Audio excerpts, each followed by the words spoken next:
ఇలాంటి పెద్ద యాత్రలకు వెళ్ళేటప్పుడు భర్త లేకుండా వెళ్ళకూడదు, సతీ సమేతంగా వెళ్ళాలి అని అంటూ ఉంటారు. ఆ ఫలితం రాదు అని చెప్తారు. కొన్ని అనివార్య కారణాల వల్ల వృత్తిరీత్యా వాళ్ళు దూరంగా ఉన్నప్పుడు. నీ ప్రశ్న నాకు అర్థమైంది, సమాధానం వెంటనే చెప్తాను. చెప్పండి. శివుడు సమయం అభావం. ఈ చేతిలో ఉంది ఇలా ఇచ్చేలాగా, ఈ చేతిలో ఉంది ఇలా పడిపోతుందో ఏమో. క్షణశ కణశశ్చైవ, ఏ నిమిషం కూడా వృధా చేయరాదు. ఎవరి కోసమో ఎవరు ఆగరాదు.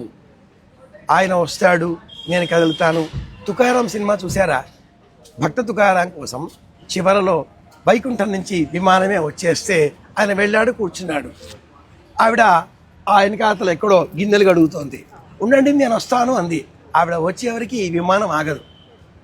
ఎవరి పిలుపుకు వారు.